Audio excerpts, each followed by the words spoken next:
Startup Weekend.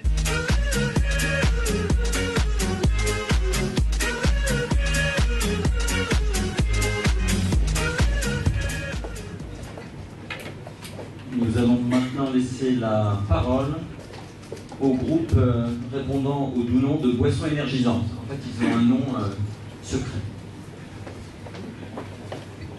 On va leur donner la parole.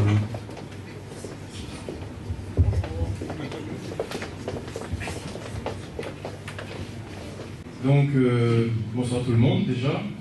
Nous sommes un groupe de jeunes ingénieurs avec des compétences au niveau de l'agroalimentaire et du design. Et aujourd'hui, nous sommes venus présenter un projet de notre groupe, en fait, qui s'appelle Tropical Heart of Life. Dans le cadre de la création d'une boisson énergisante et innovante, dont le nom est secret. Donc, les boissons énergétiques sont les symboles d'un nouveau mode de vie, fun, dynamique, et elles occupent actuellement une place incontestable au sein de nos marchés, notamment des boissons. De plus en plus active, la population est contrainte de réduire sa durée de sommeil afin d'optimiser son temps à passer à d'autres activités. Et néanmoins, ces boissons excèdent largement les apports journaliers recommandés en matière d'énergie. Certaines boissons, c'est 600 fois l'apport journalier recommandé. Quelles sont les conséquences sur la santé?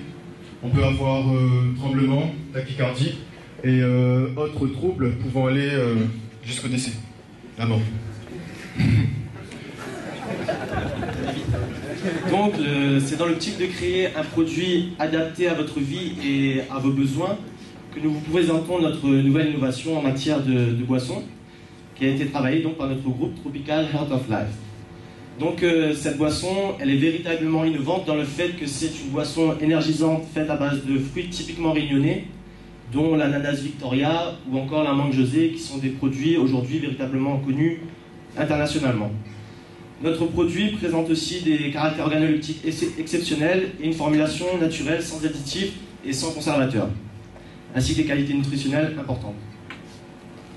Donc c'est dans l'optique de créer un produit. À La Réunion, le marché des boissons rafraîchissantes sans alcool représente 7 millions d'euros, essentiellement composé d'une part de 80% par les grandes et moyennes surfaces et 20% par les cafés, hôtels, restaurants et stations-service. Pour notre part, nous visons 5% des ventes de marché au niveau des cafés, hôtels et restaurants, d'une part pour la première année de production, puis 5% en plus des ventes pour la grande et moyenne surface, lorsque le produit aura le temps de se faire connaître par le consommateur. Mais qu'en pensent en fait les consommateurs réunionnais?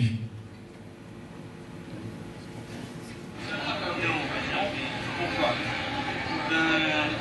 D'après tout ce qui a été dit sur en fait, la composition, c'est pour ajouter quelque chose. Non, ils ne sont pas tous parce qu'on a trop de mélange, pour tout n'est pas bon, il va aller voir ce qu'on se lave, il faut prendre le bois.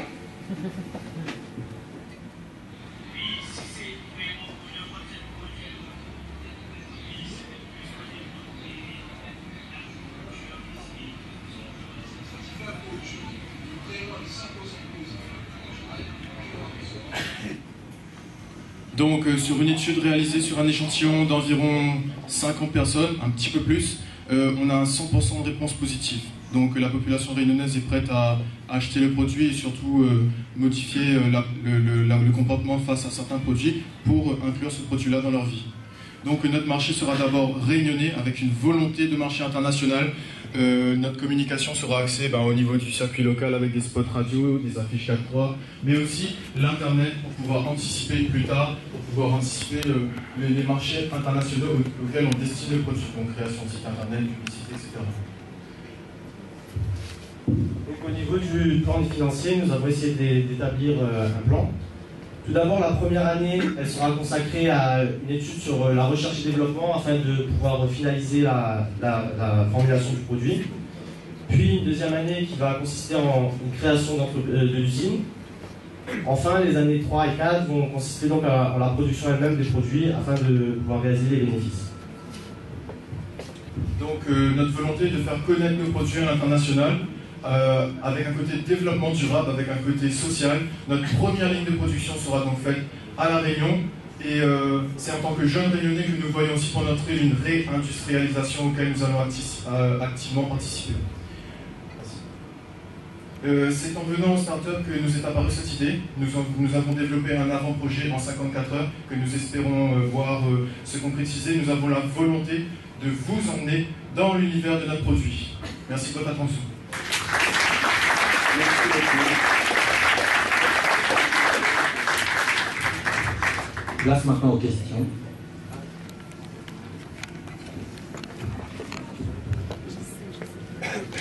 Juste une petite question. De ce que vous nous avez présenté de votre produit, c'était plus à base de matières premières locales, mais je n'ai pas vu en quoi, sur le positionnement, ça se positionnait par rapport aux autres boissons énergétiques. C'est toute l'innovation en fait, c'est-à-dire que notre produit, on va essayer de rester un peu généraliste par rapport au secret qu'on veut mener par rapport à notre produit, mais ça n'est ni une boisson énergisante, ni un jus. Ça va être quelque chose avec une nouvelle appellation qui va être entre les deux, c'est-à-dire un jus, vraiment l'idée qu'un consommateur se fait d'un jus en termes nutritifs, le côté vitamines, etc., allié aux propriétés énergisantes des boissons. Donc tout le concept qu'on a de Red Bull, avec un bon goût, un meilleur packaging d'une certaine manière, et surtout dans l'idée que se fait le consommateur de ce produit vraiment pas dangereux. C'est-à-dire que le produit a été fait pour le consommateur, n'a pas été surdosé, comme dans la plupart des boissons qui marchent en ce moment. C'est vraiment dans une volonté de vouloir mettre sur le marché un produit vraiment organoleptiquement et techniquement intéressant. Voilà.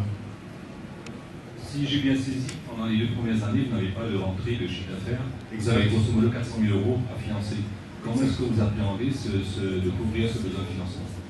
Déjà, dans un premier temps, quand on dit conception, notamment en termes d'alimentaire, d'agroalimentaire, on va dire test sensoriel et on va dire également études de marché. Toute la partie qui va être technique vraiment, en termes de recherche et développement, nous sommes une école d'ingénieurs qui a les structures, le matériel nécessaire pour faire notamment les analyses sensorielles. On est capable, on a des documentations, on est capable de mener des études assez poussées au niveau de nos produits en termes même de conception. Donc déjà toute cette partie-là va être d'une certaine manière amortie. Donc déjà voilà, le principal investissement sera vraiment au niveau de l'étude de marché et éventuellement d'une étude sensorielle. Donc quand on dit 400 000 € par rapport au temps, c'est quelque chose qu'on a essayé d'estimer globalement, sans prendre en compte ce que vous pouvez apporter. Voilà. Dernière question. J'ai vu qu'il y avait un poste budgétaire de 200 000 € pour la construction d'une usine. Ça ne me paraît pas extrêmement cher. Est-ce que c'est une usine que vous construisez de vous-même ou est-ce que c'est une partenariat que vous développez avec quelques industriels locaux?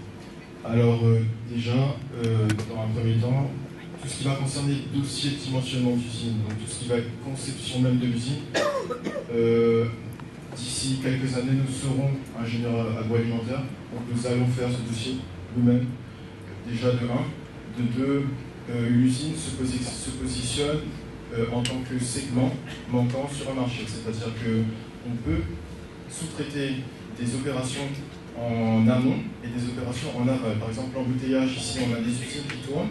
Aujourd'hui, on va passer des partenariats avec des entreprises locales et sous-traiter donc une partie de la production. Et également, voilà. Merci beaucoup.